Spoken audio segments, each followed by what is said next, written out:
우리 요즘에 우리나라의 기업들을 보면 우리나라의 미래를 짐작은 할 수가 있겠죠. 서민들을 보면 답이 안 나오고요.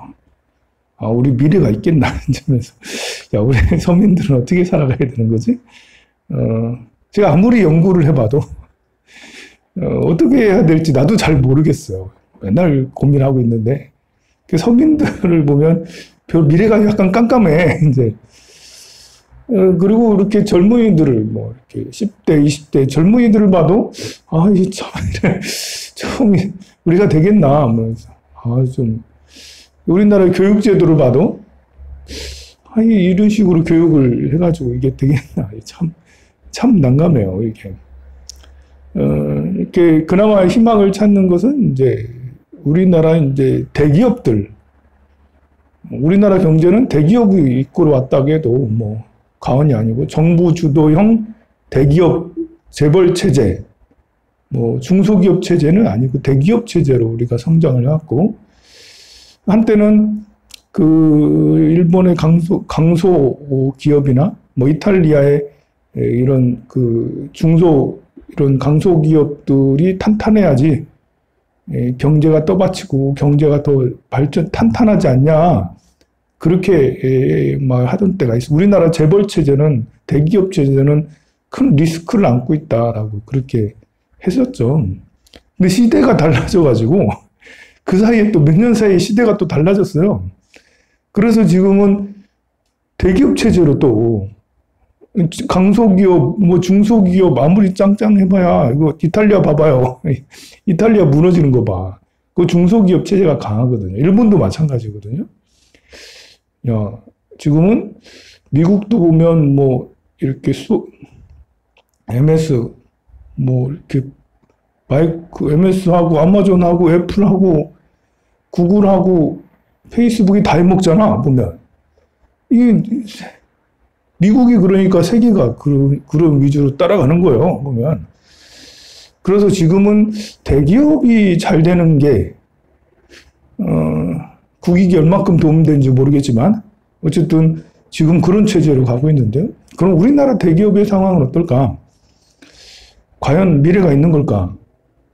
삼성그룹의, 누가 뭐래도 삼성전자가 제일 중요하고, 삼성전자는 이제 비메모리 반도체 쪽으로 엄청 투자를 해서 지금은 이렇게 대만의 TSMC에 많이 밀리지만 또 낸드나 메모리 반도체 이런 거 시장이 이렇게 쉽지가 않아서 어렵지만 그래도 이 회사는 성장할 거다. 2배 성장할 거다. 이렇게 말하는 사람이 굉장히 많아요. 그래서 그렇다면 삼성전자도 좀 우리가 기대를 해볼 수 있지 않겠나? 삼성전자가 바라는 그림대로 되면. 그리고 우리의 현차, 우리 울산에 이제 우리의 현차도 이렇게 저 세상 가는가 싶었는데 이렇게 우리 현대자동차가 이제 망하면 안 되지, 그죠? 울산에 살면서 누구나 그런 불안감을 다 가졌어요. 저 중공업 무너지는 거 보지 않았냐? 현차도 무너져 가고 있지 않냐? 그래서 울산을 떠나야 되나? 이미 떠난 사람도 많고 어쩌나? 그랬는데 이렇게 어제 정의선 부회장이 회장으로 됐죠. 이렇게 정몽구 회장이 현차를 살렸죠. 전 세계적인 회사로 만들었어. 그런데 사람도 오래되면 그게 안 되는가 봐.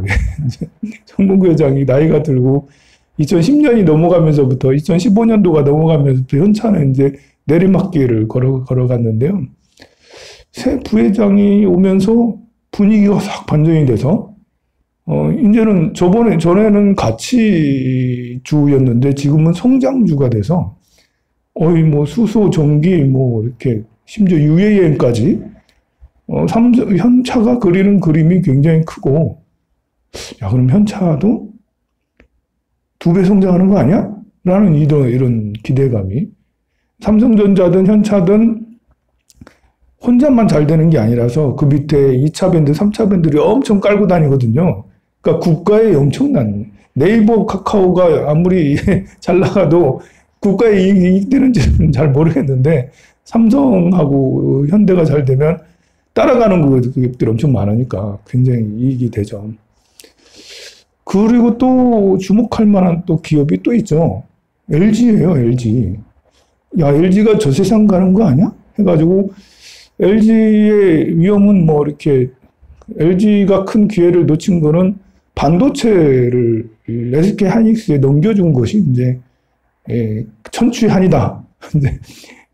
반도체 치킨 게임하고 막 그럴 때 또 IMF 뭐 이런 것 때문에 어려울 때 그럴 때 반도체를 놓쳤거든요. 그렇게 반도체를 갖고자 했는데 놓쳤는데 하이닉스가 SK가 가져갔죠. 하이닉스를. SK 하이닉스잖아. 그래가지고. 그래서 이제 그 이후로 LG가 이제 뭐 가전으로는 계속 승승장구한다 하지만 폰에서는 계속 마이너스였기 때문에 LG가 저 세상 가는 게 아니야? 우리가 LG를 바라보는 시선이 이제 마이너였어, 마이너. 삼성은 플러스고 LG는 좀 마이너, 좀 저러다가 어떻게 되는 거 아니야? 하는데 갑자기 LG화학이 툭 치고 올라오네.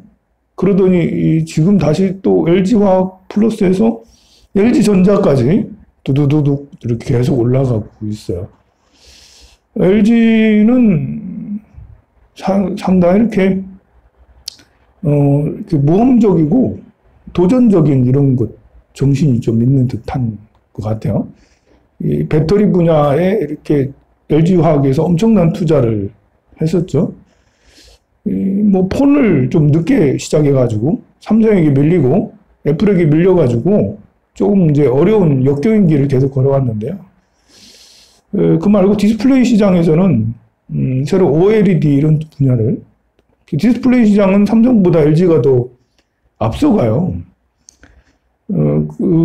그렇게 해서 이제 OLED의 강자, 지금은 이제 돌돌 말리는 디스플레이가 이제 나온다고 그러죠. 이렇게 가만히 있다가 이제 쭉 올라오는, 말려가지고 올라오고, 말려가지고 내려가고, OLED다 보니까 굉장히 얇아도 되고요. 벽 장식도 예전에 액자를 걸어놨는데 필요 없어요. 이제 액자가 필요 없이 OLED 그 패널을 딱 붙여놓고 시시때때로 그 작품을 바꿔도 되고요. 테레비 봐도 되고요. 그 앞에서 요가 이제 이렇게 해도 되고요. 꿈에 이제 우리가 영화에서 보는, 아직은 뭐 이렇게 어쨌든 영화에서 보는 그런 것들이 곧 제일 아직은 좀 비싸긴 해요. LG전자는 그런 거 말고도 새로운 시장에 많이 뛰어드는데요. 세탁 시장에 뛰어들어서 스타일러를 만들어가지고 옷걸이가 편하도록 그렇게 했고, 또 이렇게 그 마스크, 그래서 우리가 맨날 이거 붙이잖아요. 우리가 아니네. 여러분이 맨날 붙이잖아요. 뭐 안 붙이고 그냥 쓰고만 있어도 되는 이런. 또 탈모, 머리 안 빠지게 탈모가 심한 사람들을 위해서 전자제품을, 그래서 뭐 이렇게 약품 시장에 전자제품 만들죠. 또 이렇게 세탁 의류 시장에 전자제품 만들고, 또 이렇게 그 피부 미용 화장품 시장에 전자제품 만들어서 휩쓸고 있어요. 엄청난 매출을 올리고 있어요. 게다가 LG전자가 우리가 모르는 사이에 몇 년 동안 전장에 투자를 엄청나게 해와서 지금은 이제 점점 마이너스 폭을 줄이고 내년 정도면 흑자 전환을 할 거라고 그래요. 전장이 뭐냐면 이 자동차를 전자제품화 만드는 내 필요한 것들 총체적인 것을 전장 제품이라고 그래요. 우리는 LG가 자동차를 만들 거라는 생각 안 하고 있잖아요. 자동차를 만들진 않겠지. 현차가 있고 막 이렇게 기아차가 있고 그러니까. 그런데 LG가 잘하는 거, 옛날부터 LG는 우리나라의 시초, 테레비의 시초는 LG였죠. LG가 전자제품 우리나라의 시초라고. 삼성이 중간에 낀 게 들어와가지고 삼성이 이제 나중에 들어온 거고요. LG가 시초인데 역시 저력이 야, 자동차를 전자화 만들겠다. 이거 만드는데 필요한 게 많아요, 보면. 디스플레이도 뭐 다 바꿔야, 전자제품화 돼야 되죠. 어쨌든, 이렇게, 이렇게, 테슬라의 뭐지? 무슨 파일럿인데? 무슨 파일럿 해서 이제 자율주행하는 이런 것들에 대한 이런 것들도 전자화 되는 거고요. 어쨌든 테슬라가 추구하는 것은 자동차가 아니라 그냥 다니는 전자기기, 스마트폰이 타는 스마트폰이 되는 이런 거를 원하는 게 테슬라가 가는 방향인데 그거를 우리나라는 하는 데가 없었네. 현차는 뭐 하고 있는 거야? 삼성전자는 뭐 하고 있는 거야? 이렇게 하고 있었는데 그걸 우리가 모르는 사이에 LG전자가 하고 있었더라는 거죠. 이제 LG전자가 연구하고 있었고 그쪽에 매출이 점점 늘어나서 곧 있으면 흑자 전환한다고 그렇게 되죠. 그러니까 LG도 미래가 아주 굉장히 밝다고 할 수가 있어요. SK도 이제 배터리 시장에 뛰어들었고 SK 또 바이오팜 이런 거 SK 자회사가 탄탄한 자회사가 많고요. 또 이렇게 풍력 이런 쪽으로도 SK 이런 신경 많이 쓰고 하려고 하는 게 많이 있어요, 보면. 그래서 SK도, 나름 이제 비전을 가지고, 그래서 우리나라의 5대 기업이 모두 다, 야, 심상치 않은데? 이렇게 나가면 괜찮을 것 같아, 우리나라가. 서민들은 이제 힘들지만, 대기업에서 이렇게 하니까. 롯데가 이제 이렇게 롯데를 우리나라 기업이라고 하냐 안 하냐 참 난감한데요. 그래도 5번째잖아. 기업 순위로 보면 5번째 더 할 때도 있었어요. 그런데 지금은 이제 롯데가 저 세상 간에 롯데가 잘 되는 게 하나도 없네. 지금은 롯데 마트들이 문을 계속 닫고 있고요. 이마트는 대신에 이제 계속 성장하고 있어요. 매출 서프라이즈, 어닝 서프라이즈 이렇게 매출 발표를 했는데 엄청나게 서프라이즈였죠. 그래서 오프라인 시장에 다 죽어가는 대형마트인데 이상하게 이마트가 미국의 월마트처럼 다시 성장하지 않겠나라는 기대감에 그래도 이렇게 오프라인 시장도 이마트처럼 될 수도 있지 않나? 아니, 월마트처럼 될 수 있지 않나라는 기대감이 또 있는 시장이라 할 수 있겠죠. 자, 이 이야기를 왜 하냐? 여러 가지 이유가 있겠지만, 여러분들 상식을 늘리라고 하는 이야기도 있지만, 자, 이 기업들을 보면, 자기 자기 제사를 깎아가면서, 노력을 해오, 새로운 변화를 도전했던 그런 기업들은 그래도 미래의 비전을 가지고 성장성이 있어요. 사람도 마찬가지거든요. 사람도 이렇게 그냥 하던 대로만 하고 있으면 특히 지금 이 시대는 사람들을 억지로 변화하지 않는 사람은 적응할 수가 없는 시대에 살고 있어요. 여러분들 스마트폰 처음 나올 때 다들 기억할 거예요. 여러분들 절대 스마트폰 난 안 쓴다라고 다 그랬을 거예요.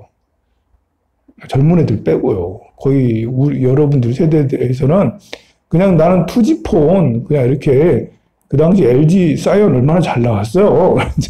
초콜릿폰 이래가지고 엄청 잘 나오고 되게 좋았어요. LG 잘 나갔고 그때 그 스마트폰 나오고는 이렇게 평평해가지고 아이고 주머니에 넣고 다니면 맨날 좀 전화 자동으로 걸리고 좀 접한 우리 2G폰 이렇게 문자 보내는 거 급속도로 다다다다 해가지고 다 보냈잖아.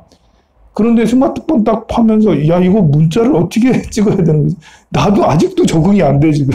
폰 바꾸고 나서 더 적응이 안 돼. 이거 안 찍혀 잘.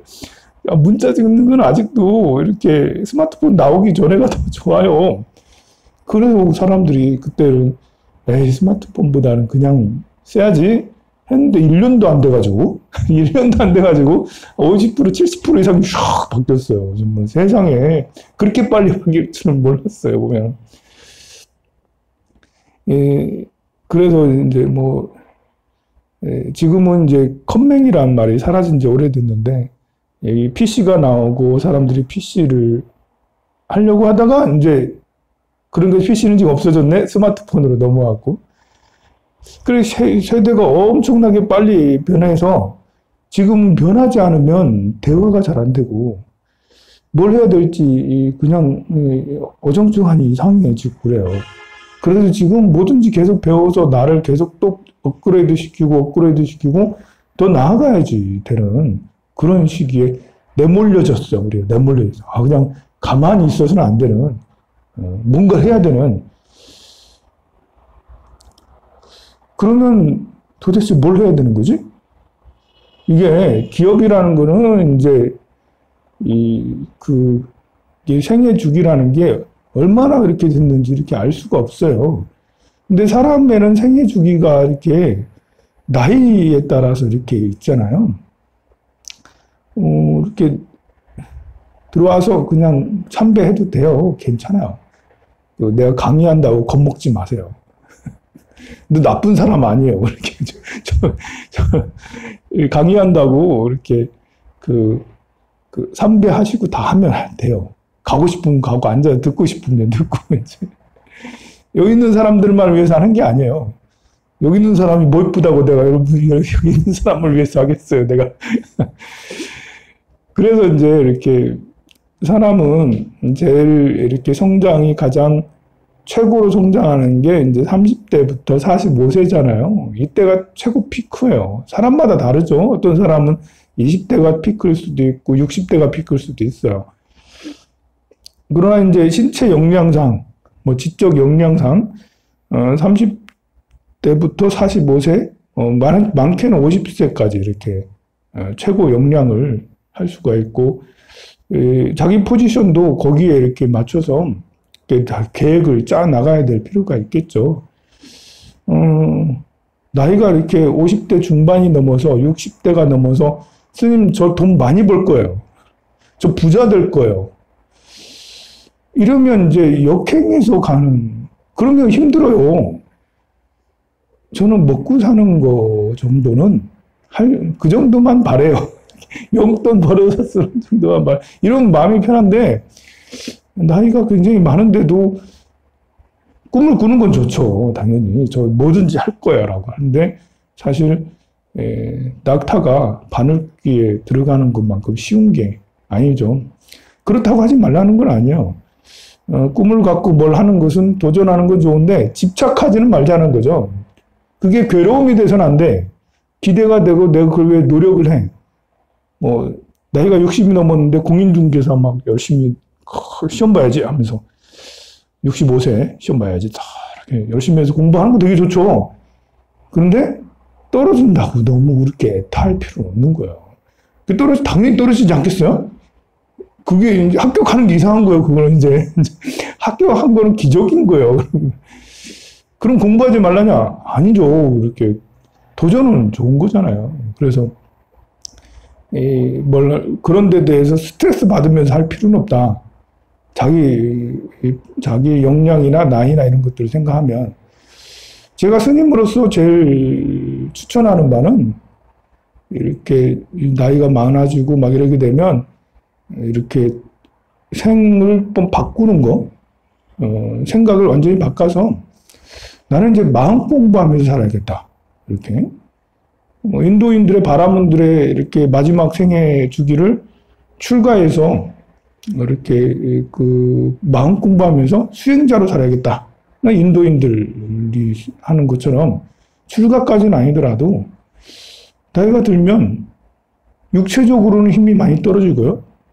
또 세상에 돈이라는 거는 감각이 있어야 되거든요. 돈의 흐름을 읽고 또 그쪽으로 이렇게 하는 이런 게 있어야 돼요. 그런데 나이가 들면 그런 것이 무뎌져요. 세상에 대해서는 약간 무뎌져요. 그러니 어떤 돈 버는 걸 기획을 해서 그쪽으로 진출을 하고 뭘 하고 이런 것이 하면 망해요. 세상에 안 맞는 거를 생각을 하니까요. 나이가 들면. 젊다는 것은 세상의 흐름을 따라간다는 거고요. 나이가 드는 건 쇠퇴하기 때문에 세상의 흐름에 맞는 그런 직업, 그런 사업에 진출하기가 굉장히 쉽지가 않아요. 따라가지지가 않아요. 그러나 그 중에는 해낼 수 있는 사람도 있는 거예요. 누군가는 해낼 수 있어요. 그러니 희망을 가지고 하라는 거예요. 하지만 못한다고 실패한다고 해서 나 실패했다 좌절할 필요는 없다는 거예요. 해내면 기적인 거고, 우리가 복권 사면 여러분들 복권 딱 이렇게 해서 딱 이렇게 그 번호 나중에 결과 번호 보고 떨어졌네? 하는 거에 대해서 가슴 아파하진 않잖아. 여러분들 복권 떨어졌다고 가슴 아파하진 않잖아요. 왜 그렇죠? 안 되는 거 당연히 알고 있잖아. 그렇지만 복권은 사는 거예요. 저는 안 사요. 복권은 사는 거죠. 혹시나. 그래서 이제 뭐 이렇게 나이가 많아도 뭐 무슨 중개사 자격증을 따, 뭘 해, 이번엔 뭘 해볼까, 하라는 거죠. 그게 삶의 원동력이 되니까요. 그러나 실패한다고 해서, 잘 안 된다고 해서, 더디게 된다고 해서 괴로워할 필요는 없는 거예요. 그렇지만 저는 그런 세상에 그런 젊은이들이 하는 그런 걸 추구하기보다는 여러분들은 누구의 아버지이고, 누구의 어머니이기도 하고, 누구의 선배들이에요. 그러면 여러분들은 상담자가 돼줘야 된다. 힘이 돼줘야 된다. 젊은이들이 외롭고 괴롭고 힘들 때 전화하고 싶은 상대. 이게 아이들이 보통 힘들면 부모에게 의지하기 마련인데, 엄마한테 전화하다가, 해봐야 잔소리, 해봐야 걱정. 뭐, 이러면 하려고 해도, 하려고 하다가 안 해요, 보면은. 근데 요즘 세상에 누구한테 의지할 사람이 없잖아요, 젊은이들이. 그러면 여러분들이 마음을 너그럽고 자비롭고 넓게 닦아서, 또 제가 뭐 삼성전자 얘기에, 현대차 얘기에, LG 얘기에, SK 얘기에 이런 것들은 얘기를 하는 이유가 대화가 되잖아. 자식들하고 얘기를 하면. 맨날 절 얘기하고 금강경 얘기하고 내가 금강경에 보니까 마음을 머무르지 않고 쓰란다, 야. 이렇게 얘기하면 다시 전화 안 온다니까요. 그래서 이렇게 같이 놀아주고 같이 대화를 해주고 같이 함께 할 수 있는 공감을 형성하라고 자꾸 상식적인 이야기를 해주는 거고, 여러분들은 마음을 더 넓히는 데 신경을 많이 썼으면 좋겠습니다. 성불하세요.